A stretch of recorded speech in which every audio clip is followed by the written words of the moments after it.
retirement accounts. The last couple of weeks we've done investing. And so we've covered IRA, or we've covered annuities, mutual funds. Last week we did real estate. The week prior to that, you know, we kind of talked about, you know, the financial philosophy of how to control your money before you invest it. But this week I really want to talk about retirement. Okay, and the reason why is many Americans put their money in two places. So they're either going to put their money in a retirement account, or they're going to put their money in a bank. Okay, so it's either a retirement account or a bank. Now, of the two places, really quickly, I'm going to break down the banking thing, because we're not going to cover banking entirely tonight. I do want to tell you why we don't do banking, so you can kind of see.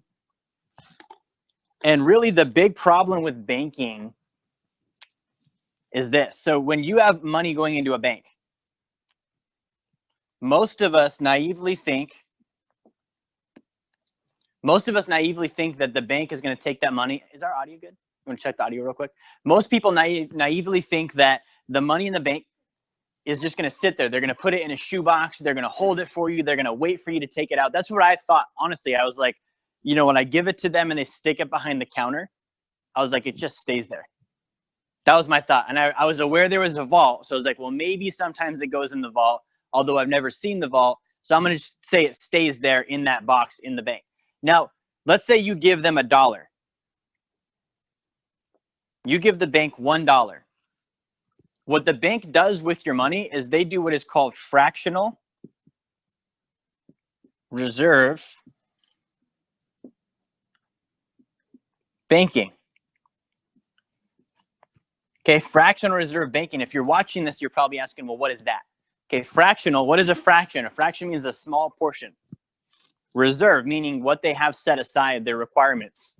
Banking is what they are. They're a bank. They're doing the condition of their job. But they're doing it with a fraction of the money set aside that they should have set aside. All right, so what does that actually mean? It means for the $1 you gave them, they only have to keep 10 cents of that dollar on hand, which means they loan out the other 90 cents of that dollar. Who do they loan it to? Mortgages, car loans, credit cards. Where do you guys think this money comes from? Banks don't have revenue. They just get deposits from you. They get your money. They loan it to other people. And so what we're looking at here is with the banking, they loan this out 90 cents on the dollar. So if you give them $1, they can take your $1 and loan the same $1 to 10 different people at the same time. Okay, so think about this. If they're loaning it to 10 different people, you've got 1 here, 2, 3, 4, 5, 6, 7, 8, 9, and they kept your dollar up here. So they loan this out to 9 people. They have yours on reserve. All right, do the math here. What's a fair car interest rate, vehicle interest rate? You get a good percentage, maybe 5%. Maybe 5%. All right, so let's assume that these are all vehicle loans. Okay, this one is paying 5%. This one is paying 5%. This one is paying 5%. And if we just go all the way through on the 5s here, all of these are being loaned out on your $1. And I understand this may look very confusing. To simplify, you gave them $1. They took your $1. They only got 10 cents of it left. They loaned your $1 to 9 other people at the same time. They're charging each of these 9 other people 5%. 9 times. You want to share your screen? Yeah. You can't see the camera? People can't see it a bit if your screen is shared. So unshare it until you start sharing the thing. All right, cool. So 9 times 5 is 45. So they are earning 45% on your money. Okay, 45% on your money. How much does your bank pay you? My bank pays me 0.10%. 0.10%, and they're going to go make 45%. So just real quick, we said that people save money in banks and they save money in retirement plans. You have to understand why this is a terrible place to save money. Okay, think about it. Like if we were friends and you loaned me money because I said I needed it and I was like, hey, I'm going to keep your money safe. And then behind your back, I loaned your money out to 9 other people, made 45% on it and paid you nothing and didn't tell you I was doing it. How would you feel about me? We wouldn't be friends. You wouldn't loan me money ever again. You wouldn't want to talk to me. You'd be pissed, right? But that's what banks are doing. So off the table, off the bat, that's why we don't do banks. That's why you never save money in a bank. And I'm going to go into the slides here now and talk about, you know, in addition to that, why we never save money in a retirement plan either.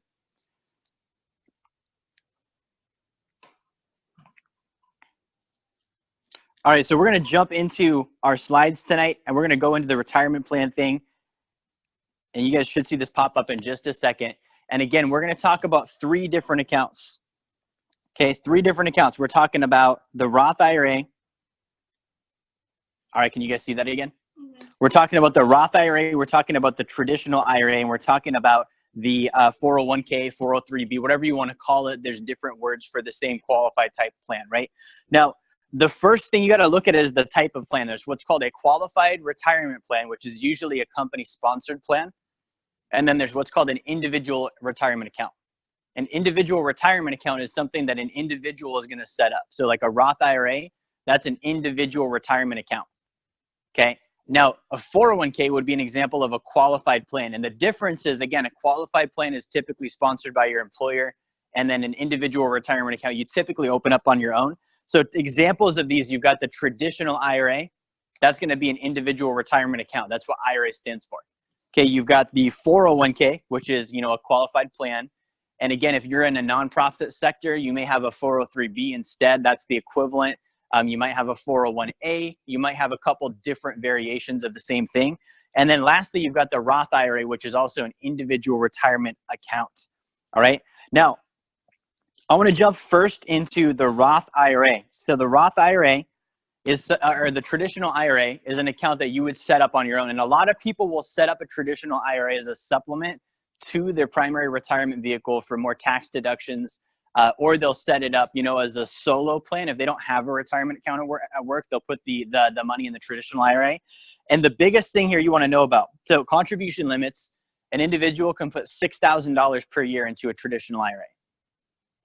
That's it, $6,000 a year into a traditional IRA. If you're over the age of 50, you get an extra $1,000. That makes it, you can put $7,000 a year into a traditional IRA. And it's something that you've got to look at too on track record. So the traditional IRA was established in 1974. Okay, it was established in 1974 as part of the ERISA Act. So the Employee Retirement Income Security Act. Basically what that means is that pensions went broke. Congress stepped in and they came up with a way for people to save their own money and get a tax deduction. That's all the ERISA Act was. The pensions started going bust.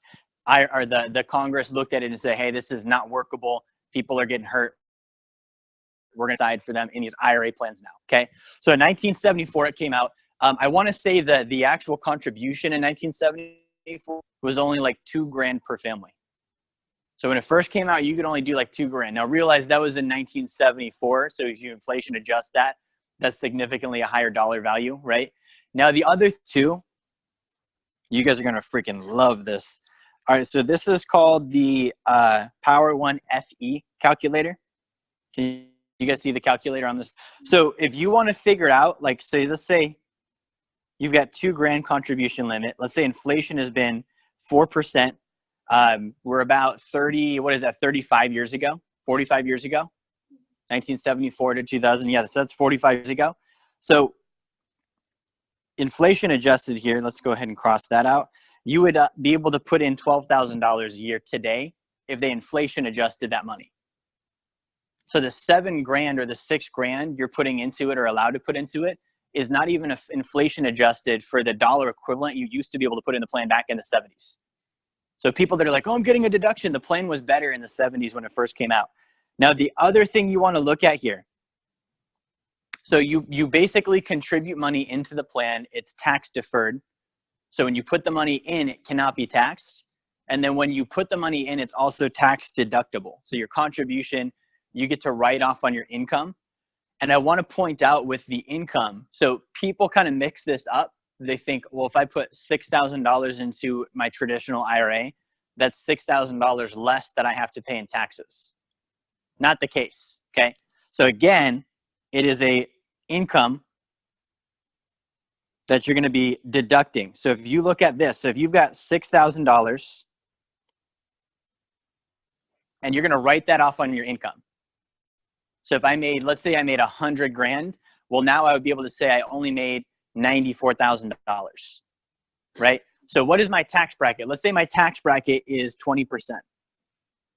Okay. So that means that basically on that 6,000, I would be able to deduct $1,200.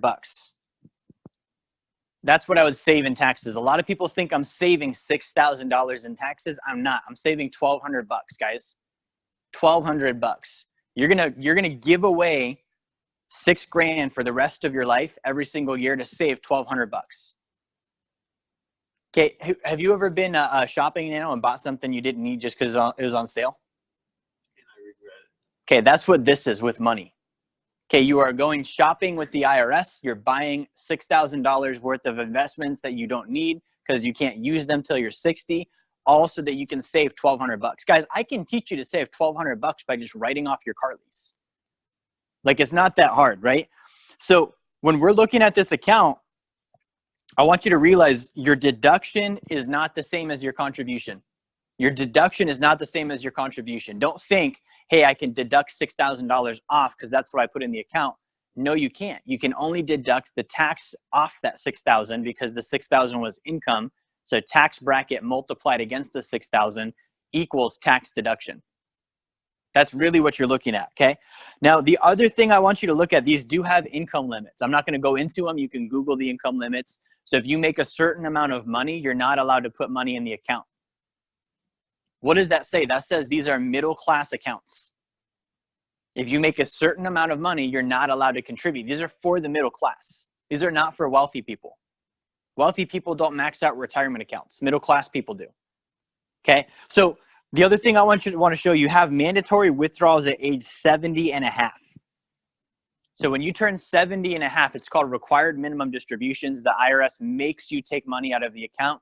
Why? Because it's their account. It's not your account. They're the ones that created the IRA. It's their account. So they get to tell you when you have to take money out of it. All right. And then the last thing I want to hit on this, the taxes on this money are taxed as income when you take them out. Income. Now, if you don't understand tax brackets, I'm going to break down tax brackets really quick for you. Or inflation. Yeah, that's another one you need to understand. So with the tax bracket thing here, so you have what's called a short-term capital gain. Short-term capital gain. And then you have what's called a long-term capital gain. Okay. A short-term capital gain means you held the investment for less than 12 months. You held it for less than 12 months. If you held it for less than 12 months and you sold it and made money, you would pay income tax on that. Okay. Long-term capital gains means that you held the account for more than 12 months. So check this out. If I put my money in the account, I'm 27 years old. If I put my money in the account and I leave it till I'm 60, that's a long-term capital gain, right? I'm not going to sell that thing till I'm 60. Okay. At a long-term capital gain, if I'm in a 40%, so if I'm in the top 1% tax bracket, my long-term capital gains rate goes down to 20%. Okay, if I'm literally anybody else, not in the 40% bracket, my long-term capital gains rate is 15%. So when I pull the money out of the traditional IRA, it's going to get taxed as ordinary income. Ordinary income is the highest tax bracket possible. The entire time, I could have just been in the long-term capital gains bracket, which is a lower overall bracket. Okay, so people think, man, I'm making a bunch of money on this tax thing. I'm going to avoid taxes. Dude, no, you're going to pay more in taxes. You could have just been paying 15% the entire time. Now you're going to pay, think about it. You're going to have this money grow. So it's a larger amount of money. Okay, and taxes will be higher in the future. And I know people are like, oh no, they go down over time. No, think about it. In 1913, the effective tax bracket was 0. Today it's 40. Okay, 0 to 40 is up. Taxes go up over time. So you will pay more in taxes 40 years from now, 20 years from now on a larger amount of money. Okay, taxes, when you do the math on taxes, you look at, 0 to 40, that's about a 4% climb every single year for the last century. So if you do the same math on that, you can imagine you're probably going to be in a 40% bracket, even at the lowest bracket possible in 30 to 40 years from now. So you're going to pay 30 to 40% taxes on this money when you withdraw it. All right, now I want to spin this a little bit differently for you to think of. All right. So you took the money out of the account. It gets taxed as ordinary income now. That is effectively taking a loan from the IRS. When you deduct your contribution to get the tax break now so that you can pay the tax later, it's like taking a loan. I'm going to borrow the tax benefit now and forfeit it later. Later, I'm going to pay more. That's called interest.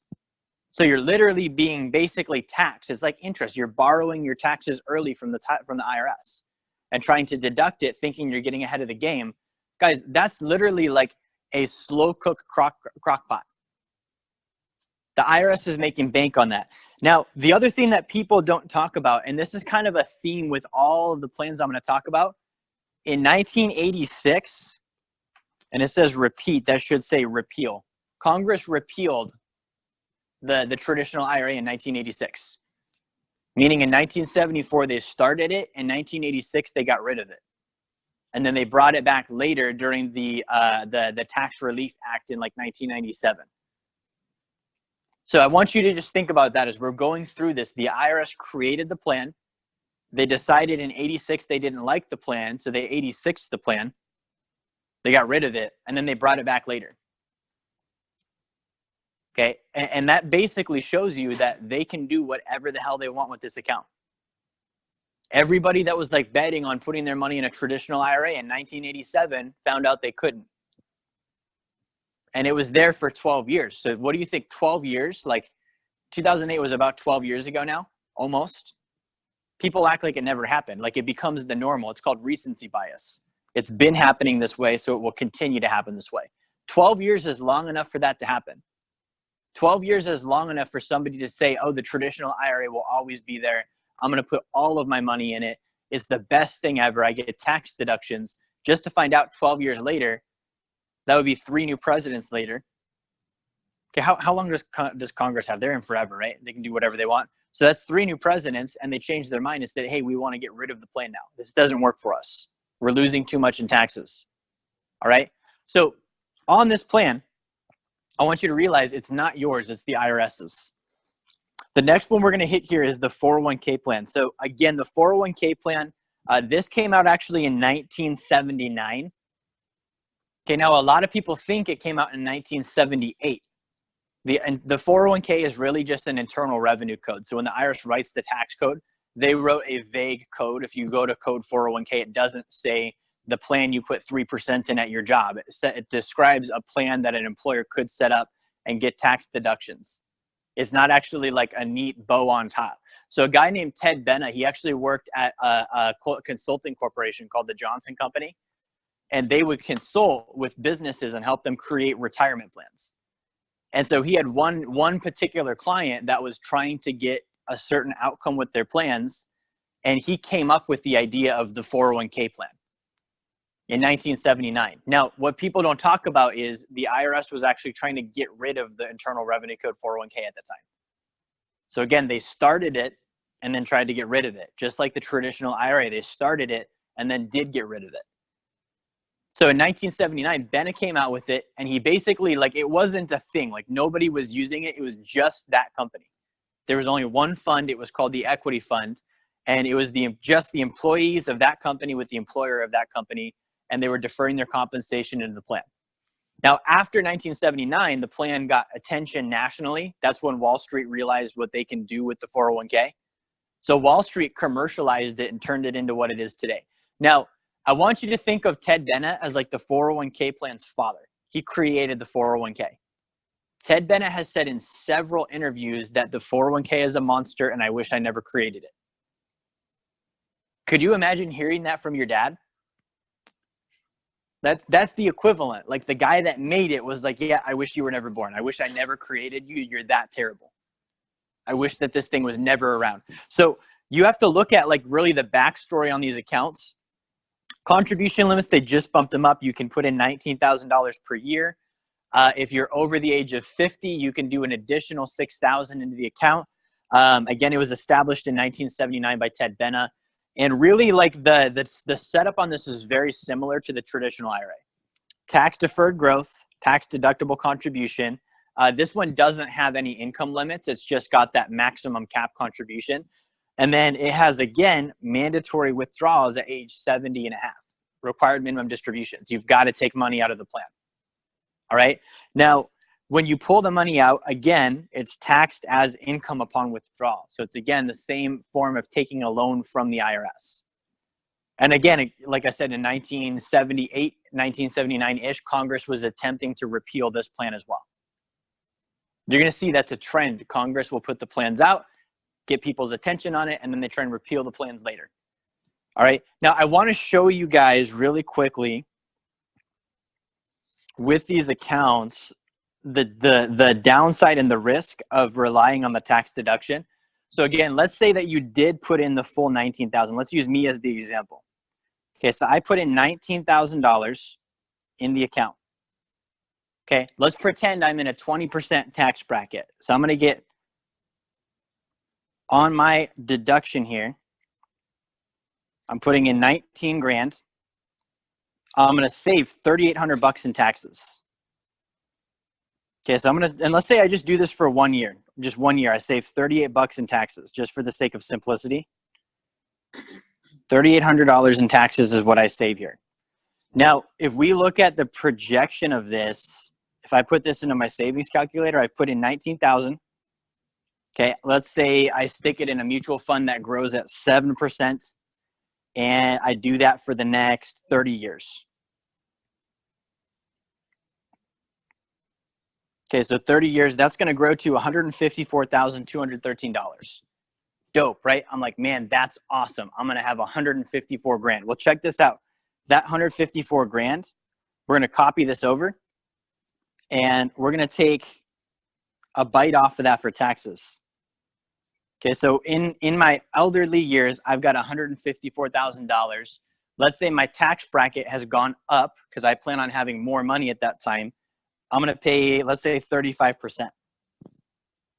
So I'm going to pay $53,000, $54,000 in taxes, all so that I could save $3,800. Do you guys see how crazy that is?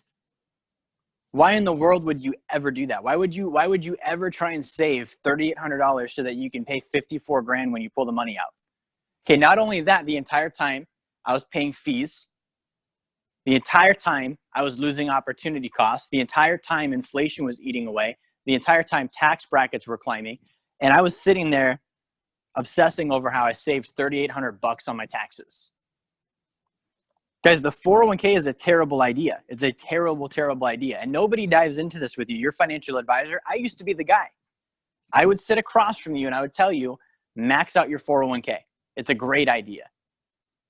It's going to minimize your taxes. If somebody came to me with a tax problem, that was always my answer. Just put more money in your 401k. Why would you ever put more money in the 401k knowing that that would be the outcome? Nana, would you do that knowing that that would be what would happen? So the only reason that someone would do that is they don't know that's what's going to happen. They've never done the math, right? So that's the 401k plan. The next one here is the Roth IRA. So the Roth IRA, check this out. The Roth IRA has only been around since 1997.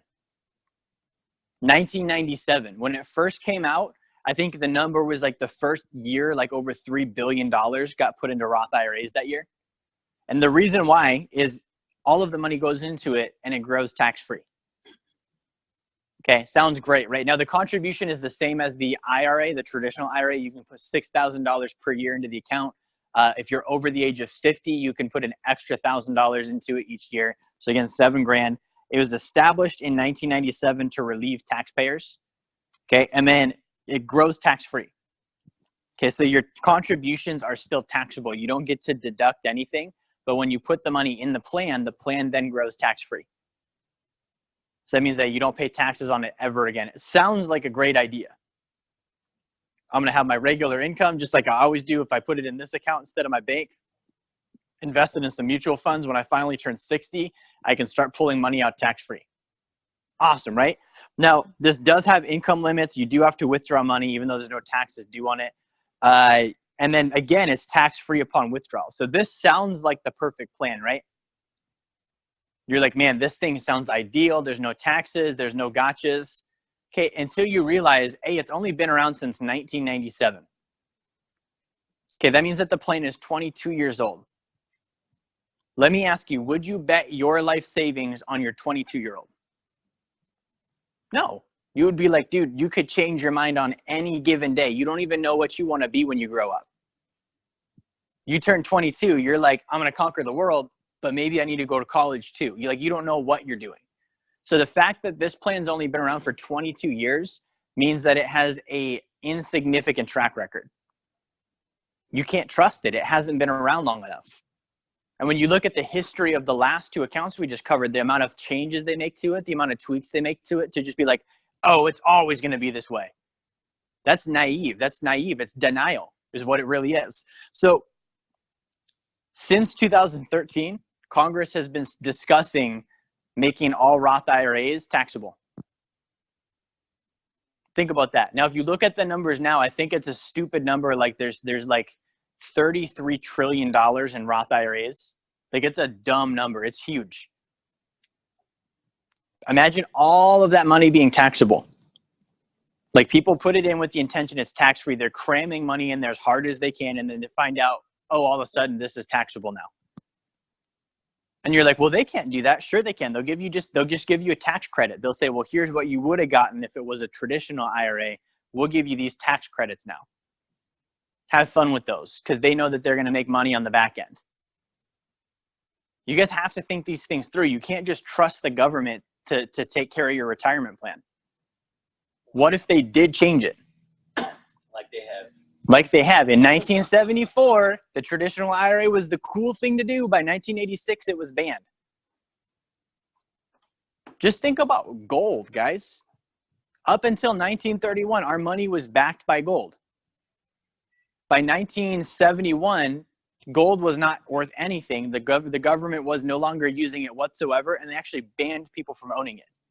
It was illegal to own gold. If you owned gold, you would be in very big trouble. That's our currency. Like you're talking about the Roth IRA, like, oh yeah, this thing's going to be forever. Guys, our US dollar couldn't even last forever. They changed it. They had that gold backed. Then they went to Federal Reserve notes. So if our currency, which has been around for hundreds of years, gets changed like that, and guess what? You didn't vote on that. You didn't have a say. They didn't come to your house and ask you, do you want gold? Do you not want gold? Just like they're not going to ask you, do you want your IRA taxed? So if they changed it, that would be it. There would be an announcement and that's it. Now you're taxed. Yet you rely on this plan like, man, this thing's going to be around forever and there's no way they could change it because there'd be a national uproar. Do you realize your money was backed by a real hard asset? Now it's backed by nothing. There was no national uproar.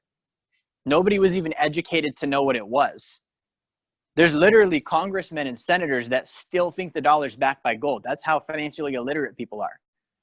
So to think like, oh, the masses will protect me because we have it this way and it's always going to be this way, it's foolish. Okay, so that's going to be the Roth IRA. Now, with the Roth IRA, another thing you've got to really look at is that money is locked up until you're 59 and a half. So again, you're giving up opportunity cost. And if you're doing a traditional form of a Roth IRA where you put it into an account with a firm and the firm has the money and you pick the funds, you're going to pay fees the entire time. You're going to have no say in the investments. You're going to have to pick whatever they give you. And you're like, oh, but I have a financial advisor. Guys, don't think that because you have a financial advisor, you can pick any fund out there. I guarantee you, if you work for New York Life, they're going to recommend mainstay funds only. That's why they do that, because they get paid more if they do that. So you're like, oh yeah, I've got an advisor. They're looking out for me. No, dude, they're looking out for their commission statement. They're looking out for their quota so they don't get fired. They're not recommending like anything that they think works for you. They're picking things that are just going to do what they need to. And if you're doing a Roth IRA, that's who you're working with. So that's the Roth IRA. Now, I want to go over a couple of the risks here. So the first big risk, and this should be a given, guys. This should be a given. The IRS invented the plan. Okay, back to this banking thing. This banking thing that I showed you guys on the screen here today didn't used to exist. We didn't have that method where banks could lend out your money. That happened in 1913. Okay, it's called the Federal Reserve Bank. It started in 1913. Do you know who else started in 1913? The IRS. The IRS is the collection agency for the Treasury so that they can pay their debts back to the Federal Reserve. So when you think of like banking, you're like, oh, you give them the money and they deposit it. And then when you take the money out, they give it back to you. No, that's not how our national bank works. When the Treasury needs money, they borrow money from banks. Lehman Brothers, Goldman Sachs, these giant banks. Those banks take the US government's debt and they sell it to the Federal Reserve Board, which they're part owners of for a profit. So they're making money on that too. The US now owes money to a large private bank. The Federal Reserve Bank is not a federal organization at all. It's privately held. There's no reserve. It's got no money, and it literally just makes money up out of thin air. I think we're getting the weeds on that one. So the thing that I'm illustrating really here, guys, is the IRS is not on your side. They don't help you. They don't work for you. They're not trying to pave the roads and make sure the bills get paid and schools are funded. They're paying back primarily interest on US Treasury notes that are owned by the Federal Reserve Bank, and they're funding war. Those are the primary things that the IRS is doing with your tax money. Okay, after that, then they might pay some employees and finally cover public works projects. But that's primarily what your taxes go to. The majority of it goes to interest owed on bonds, debt, because our country borrowed money from a bank. So when you think about that, what does that make the IRS? It makes the IRS a collection agency. They're a debt collector. So you're really gonna like think about it. We've all owed debt before. We've all had collection calls before. So let's say I owed you money and you called me up and I knew you were the collection agency and you're like, hey, Jerry, you know, all business aside, I came up with an incredible investment idea for you. If you give me $7,000, I'm going to put it in this account. When you turn 60, you can have it back. And guess what? You can write it off on your taxes. I would instantly be like, dude, no, you're just trying to collect on the debt. I'm not stupid. You didn't come up with an investment. I owe you $7,000. You're trying to get the $7,000 from me to put it in the account, which if there really even is one, and I'm not going to do that. But with the IRS, you guys are like, oh yeah, this is great. I'm going to put the money in an individual retirement account. I'm going to get tax deductions from the IRS. Guys, they run the entire thing. That should be the biggest scam you've ever seen. It's literally the definition of cheese in the mousetrap. The sole purpose of the IRS's job is to steal money out of your paycheck. Think about that. They don't even trust you enough to let you get paid first. Why would you trust them with millions of your dollars over the next 40 years when they don't even trust you with your damn paycheck? Okay, so that's the first thing that should be fishy. Like when you're like, I don't know if this is real. Like you'd be surprised people that like ask us, is Wealth Dynamics a pyramid scheme? Yet they're throwing money in the IRS. That's a pyramid scheme. Like by definition, that is a pyramid scheme and you're willingly doing it and you're bragging about it to your friends. Okay, I'm financially responsible. I put money in my IRA. It's a dumb idea. Second thing, the risk. You're going from a capital gains tax to an income tax. Income is the worst tax bracket to be in. You do not want earned income. If you've ever seen the employee, self-employed, business owner, investor, the cash flow quadrant, you want to be on business owner, investor. Why? Because they're able to be taxed in categories other than just earned income. Employees and self-employed, they get pillaged on taxes because all they have is earned income. If I'm a business owner, I can get paid in dividends. I can get paid in capital gains. Same thing if I'm an investor.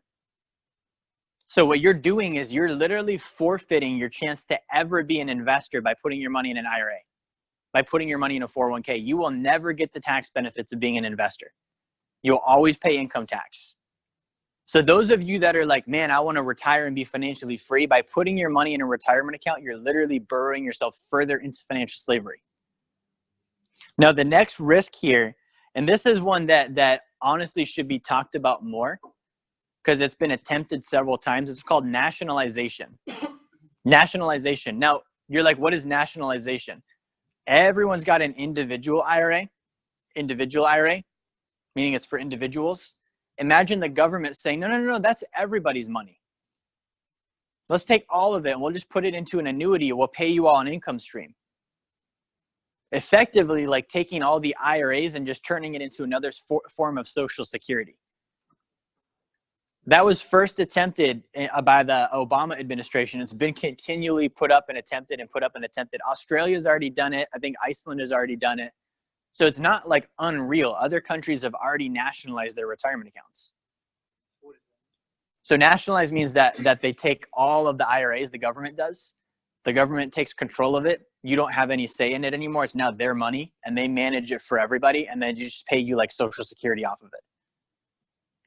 From a private. From your IRA, yeah. So they would take your IRA and turn it into a government asset, just like Social Security, and they would just pay you income off of it. Yeah. So that's something that's on the table. It could happen anytime. Just because it hasn't happened doesn't mean it won't. And the risk that it could happen should be a big enough risk for you to say, no, I'm not going to do that. They've attempted it several times already. And other countries have already done it. So it's not like an undone concept that nobody's proven. They're successfully been implemented in European countries and Australia, all sorts of different places. So like think about like when you're thinking of retirement, you're really trying to build financial freedom. Well, that could instantly be taken away from you by having an account like that nationalized. Okay, the other one is custodial investment selection. You're giving control of the account up. Your custodian now gets to pick the account, the funds you're allowed to have, especially in a 401k, guys. Your employer actually has an agreement that if they only allow you to invest in certain approved funds, you can't sue them for losses in the account. So that's why you only have the Fidelity Target Date funds. Those are the only approved funds for that plan. That's why you only have a couple of American funds. And those are terrible performing funds. I sat down with a guy last night, looked at his IRA. Over the last 4 years, he has made 1.43% annually in his retirement account, which is in mutual funds. Like he's been pitched 12% returns, 8% returns, 10% returns. When he started here and 4 years later, he's got this number, and we figured out the difference. It was 1.43 annually. That's a terrible rate of return. And he's going to pay taxes on it when he pulls it out. And inflation's been happening at 4% a year. That's already a negative 3%. He's going to pay taxes on negative 3%. You do not want to be with Wall Street, guys. Like think about 2008. Who caused that? There was a movie made that said Wall Street caused 2008. The Big Short, there's a book about it sitting right there on our desk. It was a real thing. 2008 was caused by Wall Street. That's why all of the Wall Street executives had these giant fines. They got bailouts. All this stuff happened, right? And you're like, oh yeah, I'm going to put money with them now. They got regulated. They're good now. No, they didn't. They got bailed out. By the IRS, bro. The federal government, your money bailed them out. Your taxpayer dollars bailed them out so they could continue stealing from you. All right. Now, the next thing here is fees.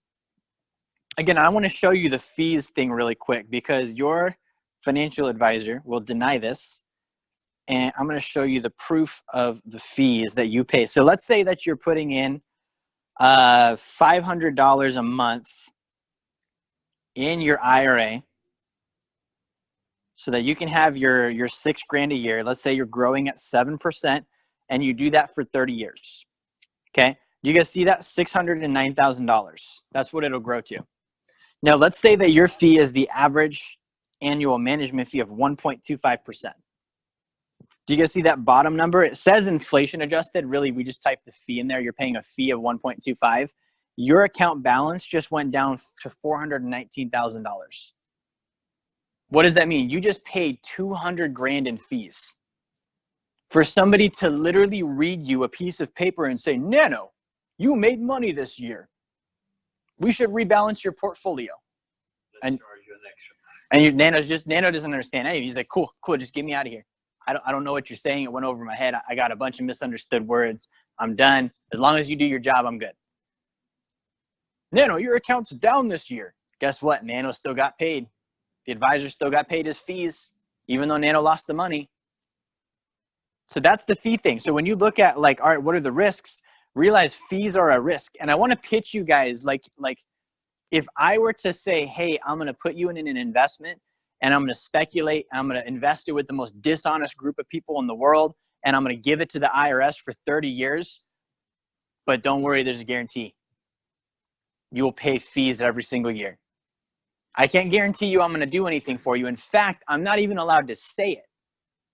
I'm not even allowed to say that the money could do well because the SEC doesn't allow me to. If I'm a financial advisor, I can't say, Nano, I'm going to make you money. That's illegal. I can't even say, hey, Nano, because you made money last year, you're going to do it again this year. That's also illegal. That's how you get fined and put in prison. So I'm not even allowed to claim to you that I can make money for you. But you're going to pay me fees no matter what. That's a terrible deal. Like, realize, like, when you fly out of the marketing and the sophistication that's been kind of wrapped around all of this, it's scumbag stuff, guys. It's terrible. Now, again, the last risk here is changes in legislation. We've kind of covered this. What if they did nationalize the account? What if they did, like, think about the Roth IRA. That's trillions of dollars in tax-free money. If the government has a budget issue, which we do, you really think they're not looking at the account like, I'm not supposed to, but I'm gonna. It's like a dad stealing ice cream from his baby's bowl. Like, no one's gonna know. I'm gonna go ahead and take a scoop. Junior can't do anything. He's not gonna tell anybody. That's how you're looked at by the government. So when we have a $22 trillion deficit where we owe literally, like, that's the amount our country owes right now, and our budget is at a deficit every single year, and we're spending in a deficit every single year, and they're groping for a solution, you don't think they're not looking at, man, there's about as much money in your retirement accounts as it would take to wipe off the debt. Maybe we should hit that. Like, it's not that hard to, like, put 2 and 2 together. Oh, if we snatch that money, we can pay off all the debt, and all we've got to do is change the law. You know that those are discussions they've had in the meetings that they have at midnight when you're not paying attention because you're too busy worrying about the new Miley Cyrus story that came out on the news, or right before the Super Bowl. Like, and I don't want to get conspiracy theorists on you, but Nano is right. They have these meetings when they know you're distracted. Anytime there's a stock market tank, guess what I do? I Google what bills just got put into play. Anytime there's an abortion thing on the news, or there's a homosexual scandal or a celebrity scandal, whatever it is, I always go look what bill just got passed. Why? Because you need to be paying attention to Kim Kardashian, not the fact that you're not going to have retirement money. That's the kind of stuff that actually does happen. Now, the last thing I want to share with you guys is a solution. So I'm going to wrap up here on the sacred account. You guys are, like, just in complete, like, apathy, like, crap, man, this is doom. So I'm going to share with you the sacred account. The sacred account is a product or service we offer to our clients. I personally put the majority of my money in my sacred account. The rest of it goes into gold and silver, my business and real estate. And the sacred account is great because it gives you the tax-free growth you get in the Roth IRA, but you can use the money anytime you want. And the government cannot touch it, okay? There's no management fees. Wall Street is not involved. There's no management fees. In fact, one of our companies that sets up sacred accounts, they actually own a company called Oppenheimer, which is one of the major mutual fund companies on Wall Street. So imagine, like, not being the guy that invested in the mutual fund, but being the guy that's like, that's a money-making machine. I'm going to buy the company. That's what you have in your sacred account. That's where some of the money comes from. It's a conglomerate. They buy all these companies. So there's no management fees. It cannot be changed or taken away. A sacred account is called a unilateral contract, meaning there's one party to the agreement. That one party is you, which means anyone that's not you has no say in the agreement. The insurance company can't change it. The IRS can't change it. The federal government can't change it. Creditors can't change it. Your bank can't change it. It's in your control only. That's a big benefit. Control equals income. All right. Now, you cannot lose money. That's another benefit of the sacred account. You can never lose money. Remember we talked about all the volatility, ups and downs in the market? That can't happen in a sacred account. But the sacred account, I can make you 2 guarantees. I can tell you, Nano, I will always make you money. Nano, I will never lose you money. Nano, I will never charge you management fees. Do we have a deal? In fact, I got a track record to show you. And I have a 150-year track record to prove it. That's the deal you want to do. Not, hey, Nano, you'll pay me no matter what. And by the way, you're going to pay me 5% up front just for the opportunity to let me use your money. And I'm probably going to lose all of it and do dishonest things with it and then never tell you about it and just get bailed out by the government and you won't have anything. Like, which one would you rather pick? Now, the next thing that makes this a benefit, again, is you'll always make money. Okay, the sacred account is guaranteed to make 4% no matter what. On average, for 150 years in a row, it's actually outperformed that. It's averaged 6 to 8% in dividends. And then lastly, it's been around since the early 1800s. Okay, so would you rather invest with something that's only been around 22 years, or would you rather invest with something that's been around 200 years?